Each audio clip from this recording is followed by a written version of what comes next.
আসসালামু আলাইকুম। আজকের ভিডিওতে আমি আইএলটিএস লিসেনিং এর সব থেকে ডিমান্ডিং কোশ্চেন টাইপ নিয়ে আলোচনা করব।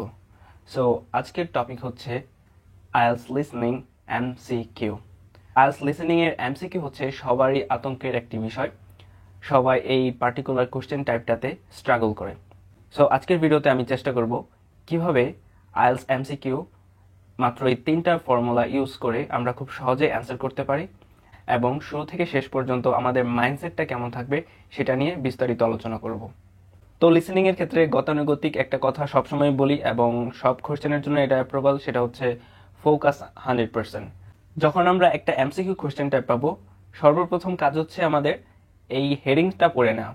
কারণ হেডিংটা পড়লে আমরা একটা অনুমান করতে পারি আসলে এই সম্পূর্ণ প্রশ্নগুলো কিসের উপর করতে যাচ্ছে। তো এখানে হেডিংসে বলা আছে assignment on sleep and dreams. তার মানে কোশ্চেনগুলো স্লিপ মানে ঘুম এবং স্বপ্নের উপর বেস করে যে অ্যাসাইনমেন্ট সেটার উপরে আলোচনা করা হবে। এমসিকিউ কোশ্চেনের যেটা সব থেকে বড় প্রবলেম সেটা হচ্ছে আমরা নির্দিষ্ট সময়ের মধ্যে প্রত্যেকটা কোশ্চেন পড়ে শেষ করতে পারি না, কারণ এখানে প্রশ্নগুলো অনেক বড় থাকে, তার পাশাপাশি অপশনগুলোও খুব বড় থাকে। সো এই কম সময়ের মধ্যে এতগুলো কোশ্চেন প্লাস পাশাপাশি হচ্ছে অপশন পড়া আমাদের জন্য ডিফিকাল্ট হয়ে যায়। তো আমি আপনাদের আজকে এমন নিয়ম শেখাবো যাতে আপনারা খুব সহজে প্রশ্নটা বোঝেন প্লাস অপশনগুলো বোঝেন কম সময়ের মধ্যে। প্রথমে আমাদের যে কাজটি সেটা হচ্ছে আন্ডারস্ট্যান্ড দ্য কোয়েশ্চেন। সো প্রথমে আমাদের কোয়েশ্চেনটা বুঝতে হবে। এখন সবার যেটা সমস্যা, কোয়েশ্চেন তো ঠিকই বুঝি, বাট সময়ের মধ্যে বুঝতে গেলে আমরা ওভারঅল প্রিপারেশন নিতে পারি না, তাই কোনো মতে বুঝে আমরা পুরোটুক প্রিপারেশন নিয়ে ফেলি। তো কিভাবে আপনারা অল্প সময়ের মধ্যে কোয়েশ্চেন এবং অপশনগুলো বুঝতে পারবেন সেটা আগে আপনাদের বলি।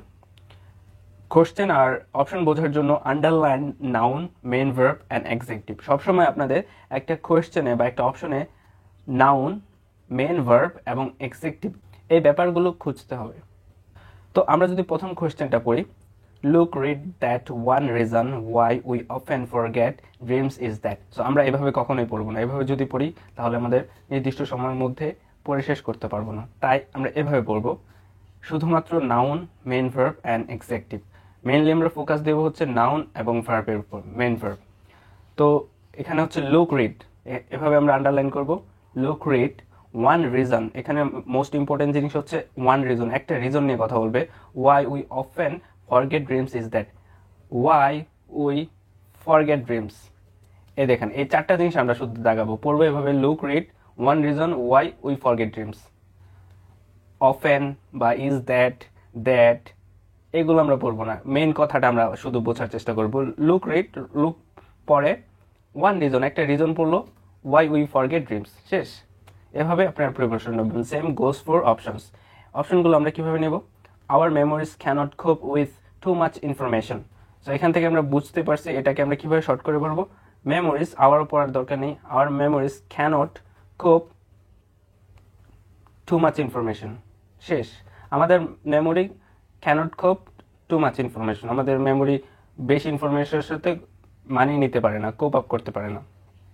তারপর দ্বিতীয় অপশনটা কিভাবে পড়বো? We might otherwise be confused about what is real. তো এত কিছু পড়ার দরকার নেই, আমরা শুধু পড়বো we confused what is real. আমরা কনফিউজ থাকি কোনটা আসলে real. We do not think they are important. We do not think important, they important. আমরা এখানে আর পড়ারও দরকার নেই, আমরা মনে করি না তারা গুরুত্বপূর্ণ। We do not think they important. So এভাবে যদি আমরা পড়ি তাহলে যখন স্পিকার কথা বলবে তখন শুধু আমরা এই যেগুলো আমরা দাগিয়েছি শুধু ওইটুকুর উপর ফোকাস দেবো, পুরোটা পড়তে যাব না। তাহলে আমরা সহজেই অপশনগুলো দাগাতে পারবো, প্লাস যখন স্পিকার কথা বলবে তখন আমাদের মাথায় গেঁথে যাবে আসলে উত্তর কোনটা। তো আমরা দ্বিতীয় কোশ্চেনে চলে যাই। হোয়াট ডু লুক অ্যান্ড সুজি অ্যাগ্রিড। তো এখানে মেইন কথা হচ্ছে লুক অ্যান্ড সুজি কোনটার উপর অ্যাগ্রি করেছে। এখানে অ্যাগ্রি রিলেটেড কথা হবে। এখন আপনাদের হয়তো বা লুক একটা ব্যাপারে অ্যাগ্রি করবে কিন্তু সুজি অ্যাগ্রি করবে না, সেটা উত্তর হবে না। যে অপশনটার মধ্যে লুক এবং সুজি দুইজনে অ্যাগ্রি করবে সেটাই হবে উত্তর। সো কি ব্যাপারে অ্যাগ্রি করবে এখানে বলে দিয়েছে, দেখেন, about dreams predicting the future. So ড্রিমের যে ভবিষ্যতের যে প্রেডিকশন সেটার ব্যাপারে তারা দুইজনে অ্যাগ্রি করেছে। সো এখানে যে উত্তরগুলো হবে তাহলে তাদের দুইজনের অ্যাগ্রিমেন্ট যেটা সেটাই হবে মেন উত্তর। তো আমরা অপশনগুলো কিভাবে করবো? এখানে দেওয়া আছে it may just be due to chance, তো আমরা বলবো ইট ডিউ টু চান্স এভাবে। তারপরে বি নাম্বার বলবো it only happens with certain types of event, এটা বলবো সার্টেন টাইপস অফ ইভেন্ট। তারপর it happens more often than some people think, মানে এখন এটা এভাবে পড়বো it happens often than some people think, এটা এইভাবে দাগিয়ে রাখবো। তারপরে 23 নাম্বার আছে সুজি সেজ দ্যাট, এখানে মেইন কথা হচ্ছে সুজি কি বলেছে সেটার উপর ডিপেন্ড করে। A study on preschool children having a short nap in the day. So প্রিস্কুলে children having a short nap, এই ব্যাপারে সুজি কি বলেছিল। তারপরে এখানে একটা জিনিস খেয়াল করে দেখবেন, প্রত্যেকটার মধ্যেই পাস্ট ফর্ম আছে, তো আমরা এই পাস্ট ফর্ম দাগাবো না, আমরা শুধু দাগাবো controversial results, faulty research methodology, তারপরে আছে fail to reach any clear conclusion, আমরা শুধু এখানে পড়বো ফেল রিচ কনক্লুশন, মানে কনক্লুশনে রিচ করতে তারা ফেল করেছে। সো এইভাবে এগুলো দাগিয়ে রাখবো।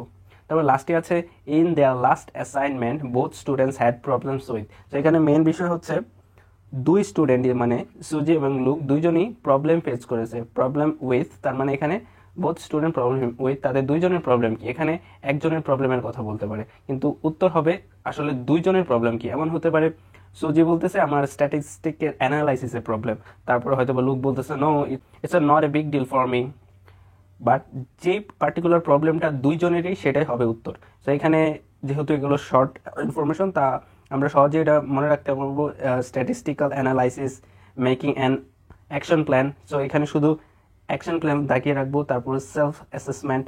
সো তিনটা প্রবলেমের মধ্যে দুইজনের যে প্রবলেমটা ফেস করছে একই সাথে সেটা হবে উত্তর। তো আমরা এভাবে মূলত কোশ্চেন এবং অপশনগুলো সহজে আন্ডারলাইন করে উত্তরটা বের করতে পারি। তো যখন স্পিকার কথা বলবে তখন আমাদের মাথায় খুব সহজে থাকবে এবং আমরা অল্প পড়েই পুরোটা দাগিয়ে ফেলতে পারবো আমাদের কম সময়ের মধ্যে। ভিডিও শেষ করার আগে গুরুত্বপূর্ণ কিছু তথ্য দিয়ে রাখি যে চ্যালেঞ্জগুলো আমাদের ফেস করতে হয়, সেটা হচ্ছে প্রত্যেকটা অপশনই কিন্তু স্পিকার বলবে, শুধুমাত্র যেটা সঠিক উত্তর সেটা নিয়ে আলোচনা করবে না, ইভেন এ বি সি তিনটাই বলবে। আর সব থেকে ডিফিকাল্ট ব্যাপার হচ্ছে তারা কখনো সিরিয়ালি বলে না, স্পিকার কখনো উত্তরগুলো সিরিয়ালি বলে না, হয়তো বা প্রথমটা বি বলতে পারে, তারপর এ বলতে পারে, তারপর সি বলতে পারে, আবার এমন উল্টা পাল্টা করে শাফল করবে, এটা তাদের কোনো নির্দিষ্ট অর্ডার নেই। সো আমরা এটা প্রেডিক্ট করতে পারবো না প্রথমে এ বলবে নাকি বি বলবে নাকি সি বলবে, সেটা যে কোনোটাই উল্টো করে বলতে পারে। আর সর্বশেষ যে টিপসটা সেটা সব থেকে গুরুত্বপূর্ণ এমসিকিউ সলভ করার জন্য, সেটা হচ্ছে এলিমিনেট রং অ্যান্সার্স। সো আমরা যখন স্পিকারের কথা শুনবো তখন কিন্তু সবগুলো অপশন নিয়ে কথা বলবে। সো যেটা মনে হবে না অ্যান্সার না, যেটা কোশ্চেনের সাথে অ্যাগ্রি করছে না, যদি আপনারা বুঝতে পারেন সেটা উত্তর হবে না, সেটা এভাবে ক্রস দিয়ে রাখবেন। ক্রস দিলে কি হয়, ধরেন আপনি তিনটা কোশ্চেনের থেকে যদি একটাও ক্রস দিয়ে ফেলেন, আপনার উত্তর হওয়ার চান্স থাকে 50-50, এই দুইটা থেকে যে কোনো একটা উত্তর হবে।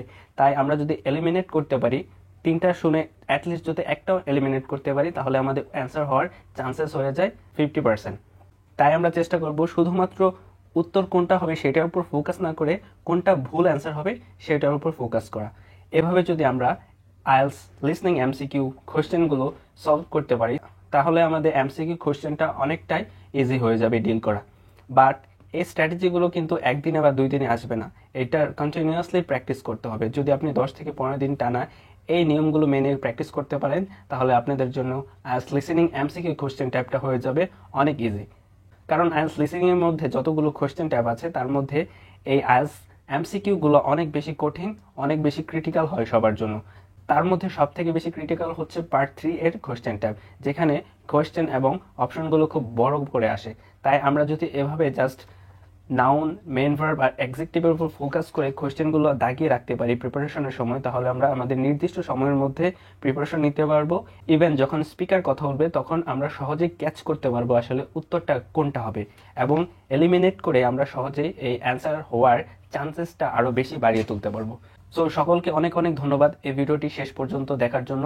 আশা করছি এই ভিডিওটি দেখে আপনারা অনেকটা উপকৃত হবেন। যদি ভিডিওটি ভালো লেগে থাকে অবশ্যই কমেন্ট করে জানাবেন, এবং যদি কোনো সমস্যা থেকে থাকে সেটা অবশ্যই জানাবেন। আপনি যদি এই চ্যানেলে নতুন হয়ে থাকেন তাহলে অবশ্যই সাবস্ক্রাইব করে দেবেন। Thanks very much for watching this video. আল্লাহ হাফেজ।